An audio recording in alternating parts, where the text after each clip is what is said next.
This story was interesting to me.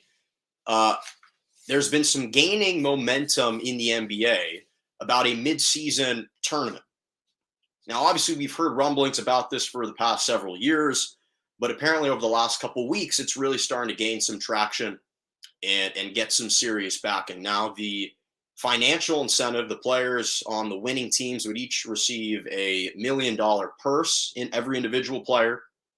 And there's the opportunity for greater financial and competitive incentives as well. But that's the most basic foundation. So the NBA and the NBPA are kind of working out the elements right now to enact this and implement this in potentially next year, potentially 1 to 2 years. So it's very soon.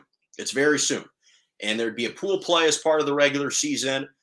And those games would kind of factor into the totality of the standings. It wouldn't just be based off the 8 teams with the best record from both conferences. It would kind of be sporadic games that are selected for pool play, and it would culminate prior to Christmas, and it would reduce the total number of NBA games from 82 to 78 at the end of the day. So the proposal would shorten the NBA season. So let me first say that I actually think that this would be a great addition for the NBA. I really do, because I don't think that the format would dilute the structure of the NBA, and I don't think that while the fabric of the NBA would change slightly, I don't think that the essence of the league is going to change, which I think are two really important things, because we as fans don't want the natural fabric of the game that we love to be forever altered. And I don't think that this format, the way that it's formatted, the way that it's spread out across kind of pool play, would do that. And there are a lot of things to think about. And first are the positives. So let's be honest about something. The job of a huge corporation like the NBA is to increase revenue. That's their number one goal, is to increase revenue. That's the job of the NBA. Whether we like it or not, that is their number one goal. That's what their number one priority is. So in the process of that, the NBA has to be a little bit self-serving, but it's also needing to satisfy the needs of many others. So it has to satisfy the needs of the NBA. It's got to satisfy the needs of the NBA owners. It's got to satisfy the needs of fans. And most importantly, it has to satisfy the need of NBA players. So let's start with the NBA itself. Well, this would be a huge benefit for the NBA because it would add a lot of TV revenue, especially with new contract negotiations coming up. This would add more nationally televised games, which means more revenue for the league. Subsequently, more revenue for the league and on these TV revenue deals means more revenue for every individual team. So every owner or governing body gets more money for their respective team. So we've satisfied the league. We've satisfied the NBA owners. For the fans, it adds so much more entertainment value because it enhances, again, the number of eyeballs that are going to be on these games. And the NBA is a product development company. At the end of the day, at its core, they're selling a product. And we as the consumers of basketball are the customers. And if that's a way to generate more eyeballs and to sell and promote its sport even more, then that's what they're going to do. We've seen how successful the play-in tournament is at the end of the year. And this is going to have the same kind of effect, I think, that fans are going to gravitate more to television sets. They're going to be more eager to tune in on a regular October, November, December game if they know, oh, this is part of the pool play. So I think there is an enhanced value for fans from an entertainment aspect.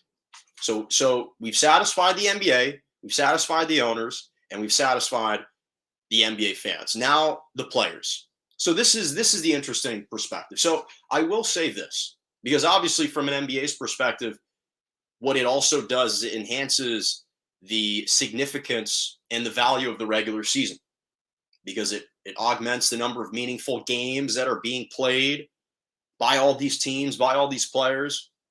They can't just kind of sleepwalk through the regular season. There are some serious incentives here. Now, again, for the players, I will concede this. For about the top 1%, maybe top 5% at best, if I'm really thinking in a utopian perspective, well, maybe the financial incentive, because these guys make such exorbitant amounts of money, maybe this financial incentive of a $1 million purse isn't really going to move the needle much for them.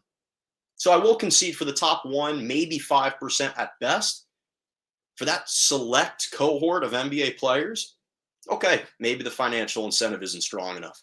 But for the vast majority of NBA players, for about 95, if not 99% of NBA players, this is an enormous, enormous financial incentive. This is a huge bonus, even for NBA players who are making $5 to $7 million a year, which, mind you, is probably in the top 90% of the league.